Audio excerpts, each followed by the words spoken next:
Hello and welcome to this video on categorical and numerical variable associations. So by the end of today's video, we have a few lesson outcomes, with the first one being that by the end of this video, you will be able to define univariate and bivariate data, contrast categorical and numerical variables, as well as interpret two-way frequency tables, and then that you'll be able to use and apply this knowledge to answer multiple choice questions about numerical and categorical data and answer short answer questions about two-way frequency tables. So the first thing that we're going to be looking at in this video is the difference between univariate and bivariate data. And by doing that, we're going to start by first defining what each of those are. So univariate data is data concerning one variable. So for example, temperature. A handy way that I found to help remember this is thinking that uni means one. So just as a unicycle has one wheel, we know that our univariate data is our data concerning one variable. So uni meaning one and variate referring to the number of variables that our data is addressing. Whereas in contrast, our bivariate data is data with two variables. So for example, recording temperature and ice cream sales. And using the same handy hack, we can remember that bi meaning two, so bivariate data meaning two variables, just like a bicycle has two wheels.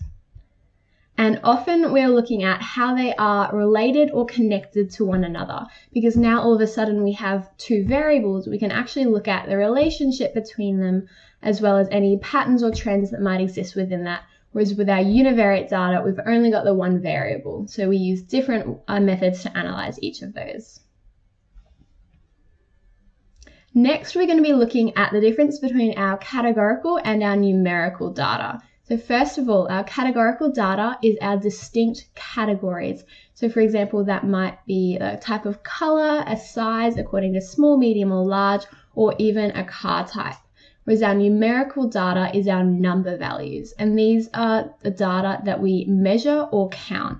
So it might be recording someone's height in centimeters or recording the temperature in degrees Celsius. So our categorical data has much more discrete and distinct categories, whereas our numerical data is our ongoing number data. So it's really good to be able to make that distinction there. And it's also important to note that our numerical data is continuous. So there's endless possible numerical values because we are recording or counting or measuring our results in our numerical data. Whereas again, our categorical data has those much more discrete, distinct categories.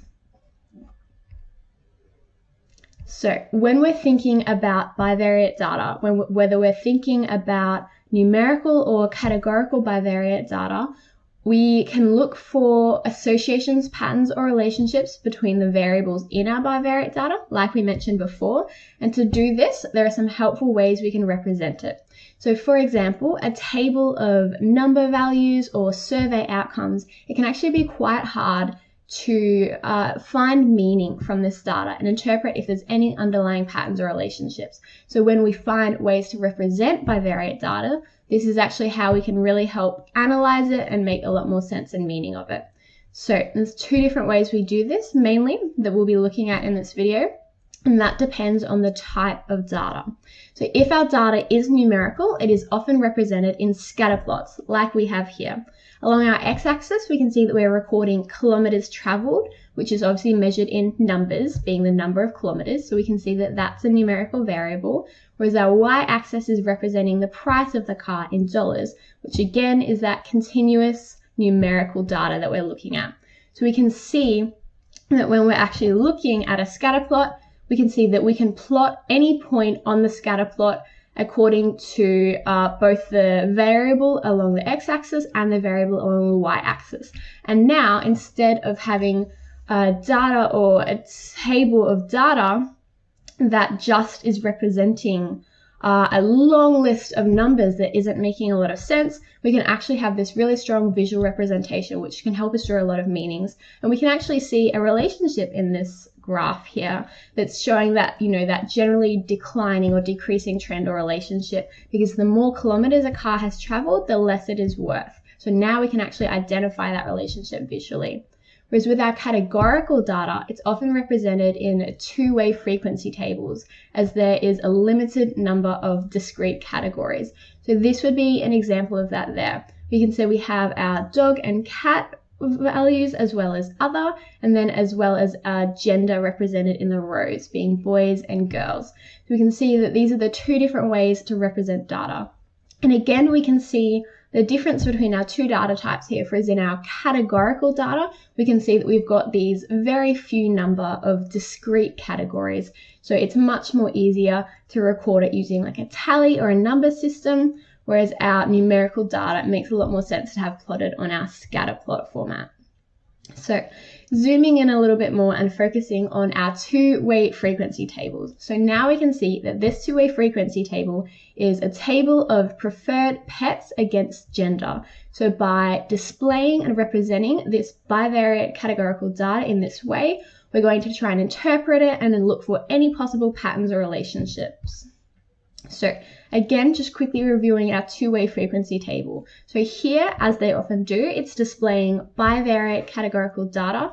One category is represented in the rows, the other in the columns. So here we can see that gender is represented in the rows traveling across, and the pet preference, being dog, cat, or other, are represented in our columns. Two-way frequency tables allow us to compare information. So again, like what we were saying before, we can compare the impact of gender and pet preferences and actually draw meaningful conclusions from that. And another thing to take note of is don't be fooled by the numbers. Our variables are still categories. So even though our table is full of number outcomes, the question that we're actually asking and what we're investigating has to do with our categorical variables. So our variables are, again, gender and pet preference, which obviously while we're still recording that in numbers, our variables are still pertaining to categories, even though we still do have those numbers present. And again, to make that difference between our categorical and our numerical variables, imagine all of the different columns we would need if we were going to record temperature in a frequency table. It just wouldn't make any sense because we have so many ongoing and continuous possible numerical outcomes that could be, whether that's 16 degrees or 17, 18, all the way through to 30, 31, 32, and even above. So that's why a scatter plot makes a lot more sense for our numerical data, whereas our two-way frequency tables are actually really valuable ways to represent our categorical data. So another important thing to keep in mind is that the row and column sums are generally different. And this means calculating the totals using percentages really valuably allows us to compare the values on equal footing.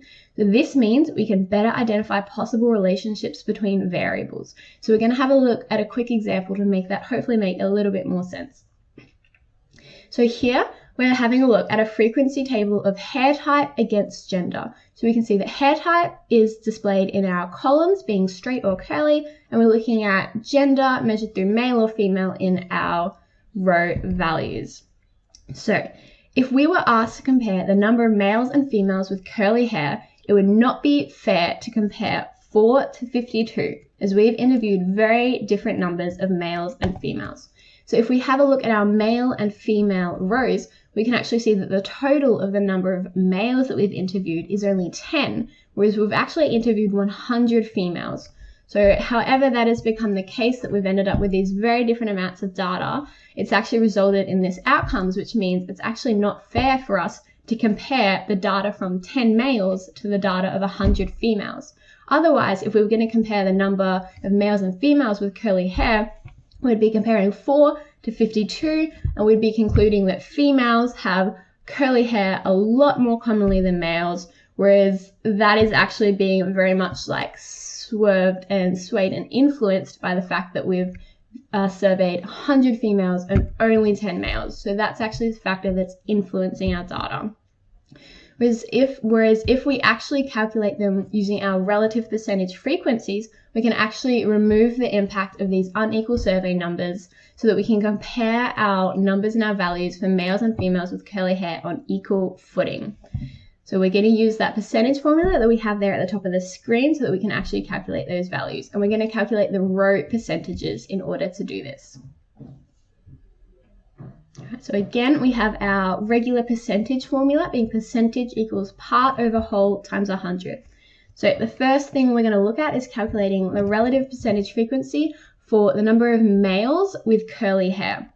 So again, referring back to our formula, part over whole, we know that part, we're looking at the number of males with curly hair, which in this instance is 4, over whole, which is how many males we have in total, which is 10. So we've got 4 over 10 times 100, which once we calculate that out, we realize that is 40%.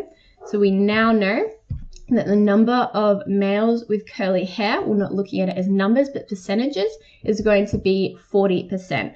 And then using the same method, we can work out that the number of males with straight hair is 60%, which will give us a total of 100%.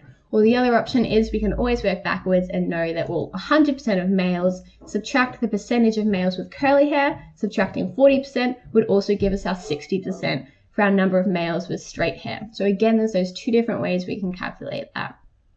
Moving on again to our percentage of females with curly hair, we'll do the same method, the same approach of the part over whole times 100, so that being 52 out of 100. Multiplying that by 100 gives us 52% of females with curly hair. Again, using the same method, calculating the number of females with straight hair being 48%, and again having 100% total. So once we've calculated the totals as percentages, now we can actually draw meaningful conclusions without our results being skewed by the impact of having those different number of people that we surveyed. So your conclusion might look something like this. So in this sample, 40% of males have curly hair, whilst 52% of females have curly hair. Therefore, females appear to be somewhat more likely to have curly hair. So again, to draw that conclusion, we're drawing information from our table, we're using data to support our answer, and we're talking about and discussing what our data is in fact suggesting. Okay, so now we're going to have a look at a few questions to kind of start beginning to apply that knowledge and see what type of questions you could potentially expect on an exam or a test. So our first question is, which of the following is an example of categorical data? So we're going to be going through and classifying each variable as categorical or numerical so that we can identify the right answer. And again, feel free to pause the video at any point if you'd like to answer these for yourself before we go through the answers. So first, our answer is indeed eye color. So how we got to that conclusion was first by, like we said before, by just working through the list and identifying them as the type of variable that they are. So A, we can identify as wrong because weight is a number that we measure. So it's actually numerical data. And the question's even specified that we're measuring weight in kilos. And we know that that's going to be a number with a lot of ongoing continuous possibilities because it is that numerical data. B is also wrong, as a two-way frequency table is a way to represent or organize categorical data, not a type of data itself. So it's important to be able to make that distinction as well. C is also wrong, as a scatterplot is a way to represent or organize numerical data. So again, while that's something that we're learning about in this video, it's not what the question is asking us. And D is correct, as eye color, whether that be green or brown or blue, has limited number of discrete groups or categories with labels that would be our outcomes or answers. So making D our correct choice for that question there. Our next question is about labeling the following as numerical or categorical data. So we'll be following a similar process here. So first, A is actually categorical, which actually might be surprising to some people because income, whether that be $50,000 a year or $70,000 a year, is obviously something we typically measure in numbers, meaning it would suggest that that could potentially be our numerical data. But it's actually incredibly important to always take note of the unit of measurement, because in this survey or this particular thing that we're looking at, income is actually being measured as low, medium, or high, which are labels or categories, not numerical variables or numerical values. So it's really important to take note of that unit of measurement so you can actually identify which type of data that we are looking at. B is also categorical, favorite TV show, as the values or the answers that we're going to get to that question are also labels. So even though we would have a lot of categories, there is still a distinct and limited number of TV shows that people can choose, and it's not numbers that we're counting or measuring. So that's how we can identify that that is also categorical data. C is numerical, as we are measuring income in this instance using numbers or dollars in this scenario. So again, it's really important to take note of that unit of measurement so you can correctly identify which type of data it is that we're looking at. Again, our last one, D, is numerical, as the data values are numbers we are counting. And that's again our ongoing continuous numerical data that we're measuring or counting. Our next question is taken from some of the NEEP QCE General Maths Units 3 and 4 trial exams. So they're actually really valuable resources to check out if you're looking for more questions to test yourself on. So I definitely encourage you to go check those out if you'd like to find some more questions to have a look at. But this question in particular is asking which of the following situations is an example of bivariate data. So A is a sample of house prices is one suburb is surveyed to find the median house price. B, the blood pressure and body weight of multiple people are recorded to investigate whether an association exists. And C, the types of cars that people drive that are passing through a toll gate are recorded to find the most popular car type. D, the results of a Year 10 science test from 8 classes are collected to find the average percentage score. So first, we can identify that A is univariate, as we are only analyzing house prices, meaning we only have one variable present and we're only looking at that one variable. So we actually don't have a second variable, so it doesn't qualify as bivariate data. But B, in fact, is bivariate, as we are looking at blood pressure and body weight to investigate whether an association exists. So we have those two separate variables that we're measuring or recording, and then we're looking to see if a relationship does exist, which is an important factor for bivariate data. C is also univariate, as we're just recording the types of car and nothing else. And D is also univariate, as again, we're just collecting the test scores. We're not looking at any other data or variables. And again, it's important to note in A, C, and D that the ways they're measuring and analyzing the data there is using the mean, the median, and the mode, which are actually measures of data analysis that we use for univariate data and not bivariate data. So it's important to have that knowledge as well to be able to make that distinction. Whereas with our bivariate data, we're more looking at those associations between the variables, because we have two variables, so we are able to do that. Now we're going to have a look at a short answer question, again coming back to our frequency table of preferred pets against gender. And the question that we're asked to answer here is how many girls prefer dogs, which if we actually read our two-way frequency table, we can see the girls row and then come across to the dog column. We can actually see that we actually don't have a number there. So we cannot just read it directly from the table. So we know that some calculations are going to be involved. So our first calculation or thought process is going to be something potentially along the lines of this.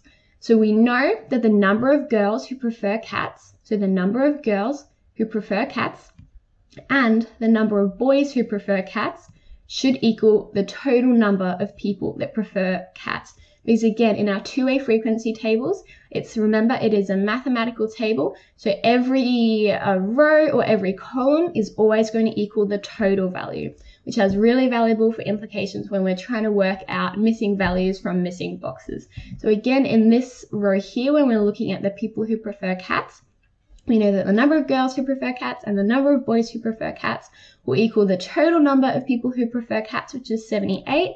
So using subtraction, we can subtract 61 from 78 to find our missing value, which in this case we now know is going to be 17. And then we can use the same method, the same process by working our way around the table, each time finding a row or a column with only one missing value. And because there's only one missing value, we can use our addition or our subtraction to find out what that missing value might be. So the next easiest box to identify and fill out is going to be the number of boys that prefer other types of pets. So we can work out the difference between 101, taking away 17 and 64 to find our missing value, which is 20. From there, we can calculate the number of girls who prefer other, and then we can calculate the number of girls who prefer dogs, and we can always finish the table just so to confirm our answers and finish that working through. And then we can identify our answer. So the number of girls who prefer dogs is 49, because now that we've filled out that table, we can just read the values straight off, and then that'll be the end of our question. And again, another thing to just be really careful of and aware of is to make sure that you're showing all your working out to get all possible marks. And again, just reminding you to look for a column or a row that's almost complete and work from there. Our next question is to do with another two-way frequency table scenario. So a group of Year 8 and Year 12 students were asked the question, should mobile phones be banned in the cinemas? And again, we can already identify that this is bivariate data because we're looking at age, comparing grade 8 to grade 12, and should mobile phones be banned in the cinema, yes or no? So we've got that discrete categorical data again here, which means we can represent it in a two-way frequency table. So here are the outcomes of our surveys. 125 Year 8 said yes, they should be banned. 23 Year 8 said no, they should not. 108 Year 12 said yes, and we know that there are 128 Year 12s total. So taking this information, we can actually construct a two-way frequency table, and then we can calculate the column totals to represent this so that we can then again compare our values on equal footing. So this is the table that I've constructed here to answer the question, should mobile phones be banned in the cinemas? Again, we're representing age, or Year 8 and Year 12, our two categories in our columns, and our yes and our no preferences in our rows. So the first thing that we can add to our table is the information that we already know. So this is just carefully constructing our table and adding the values that we've already been told are true. So we know that 125 Year 8s have said yes. We know that 23 Year 8s have said no, because this is the information we've been given. We know that 108 Year 12s also said yes, and that there are 128 Year 12s in total. So now that we've got two columns of information that are almost complete, we can again use our addition and subtraction to calculate our missing values so that we can actually proceed through the question. So first of all, we can work out the total number of Year 8s by adding the number of Year 8s that voted yes and the number of Year 8s that voted no, because we know that that's going to give us our total value number, which 125 added to 23 is 148. And then we can do the same for the Year 12 column, finding the difference between 128 and 108, which gives us 20. So now we've constructed that table and completed it and found all of our missing values. So our next part of our question is to calculate the relative column percentages. So again, using our same formula, part over whole times 100, just how we find or calculate any other percentage. So first we're going to calculate the yes percentage. So again, it's our part over whole times 100, so 125, because we're interested in finding out what portion of Year 8s voted yes. The part that we're looking at is the part or portion of Year 8s that voted for yes over the total number of Year 8s that we surveyed. So we know that that times 100 gives us approximately 84.46%. And then next, we can calculate the Year 8s that voted for no, again using the part over whole times 100. So we know that 23 Year 8s voted for no, and we had 148 Year 8s total. So we can calculate that percentage there, which gives us roughly 15.54%. And again, that should add up to 100%. We can do the same for the Year 12 column, following the exact same process. And again, one thing I'd like to quickly draw your attention to that we should note is that our numbers might not always add up to exactly 100% if we rounded like we have here. So we know that 0.38 and 0.63 aren't going to perfectly add up and round up to exactly 100 because we have rounded. That doesn't mean we've made a mistake. That's just how our rounding has come out as. And that's okay as long as you're rounding to the right amount of decimal places that the question has specified. So the next part of our question is to determine if an association is present between the two variables. And now that we've calculated our relative column percentages, we can actually compare them on equal footing rather than being affected by the fact that we interviewed 148 Year 8s and only 128 Year 12s. So in this sample, we see that the percentage of Year 8 students and Year 12 students in support of banning mobile phones use in cinemas is highly similar. So 84.46 and 84.38% respectively. So again, I'm making my point, I'm drawing a conclusion and drawing mathematical evidence from our table to support that. So this minimal difference indicates that a person's opinion towards mobile phone use in cinemas is not associated with their year level. Therefore, there is no association. So another quick tip for when writing paragraphs or drawing conclusions about evidence is to use teal. And that's just a brief prompt or reminder to make sure that you're including all of the relevant information. So having a topic sentence or just stating your point, providing evidence and further explanation if necessary, as well as a linking sentence to make sure that you're getting all the possible marks and including all of the relevant information. So that is all for today's video. So to quickly review what we've covered, we have gone through univariate and bivariate data, as well as categorical and numerical data, and what this means for two-way frequency tables, and then we've used this knowledge to answer multiple choice questions as well as short answer questions. So I hope this has been helpful, and best of luck with your studies.